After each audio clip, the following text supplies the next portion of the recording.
So that's the course syllabus. Next one is the next link is Blackboard.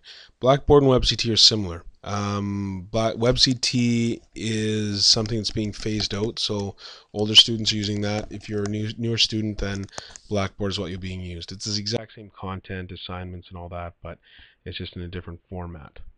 Okay. So when you go to Blackboard, what it'll do is ask you for the username and password that you would have received back from this email right here, Blackboard Access.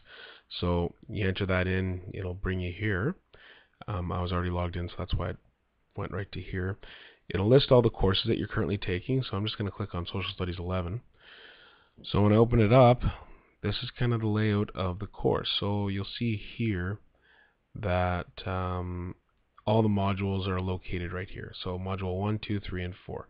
So the first module has to do, that's the whole course broken up into 4 large parts. The first module has to do with politics and government with Canada. The second module has to do with history from 1914 to 45. So you're looking at World War I, World War II, the Depression. Then we look at module 3, which has to do with 1945 through to 2000. You've got the Korean War, the post-war era of World War II, the Cold War, and bringing us up to almost present day. And lastly, we have human geography. Okay, so if I go into one of these modules, what it looks like is this. So you'll have a module 1, section 1. So each of them are broken up again into these different sections.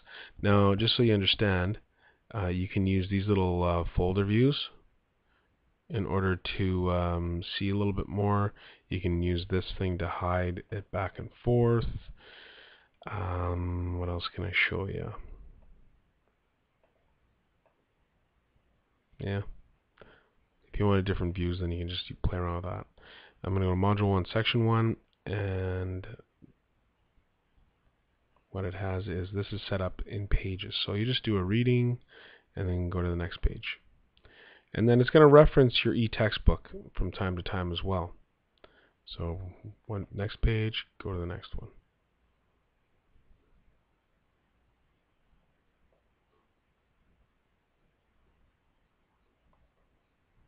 All right.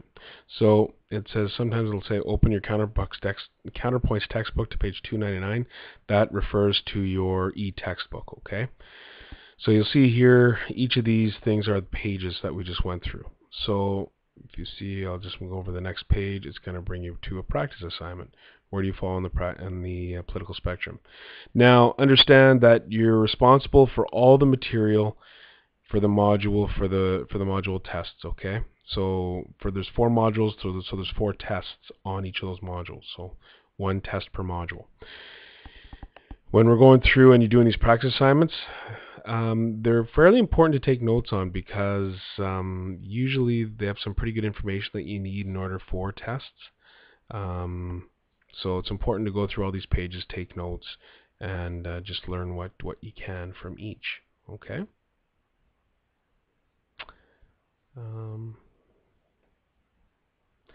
And then when we keep on going, we'll come across an assignment, and it'll say in this table of contents here what the assignment looks like. Also, you can minimize this, maximize it, and you put it in a different spot and all that. Okay. So it goes lesson A, lesson B, and then I'm going to look at this one here. And this one's 1.1 activation assignment. Compare federal parties. So this is going to be your first assignment. You're going to write your views about today's Canadian political parties.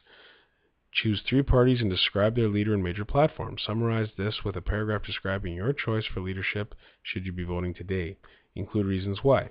Note that nobody's not a reason, so on and so forth. So this is what we're looking for, a 5-paragraph paper totaling 600 to 700 words, okay?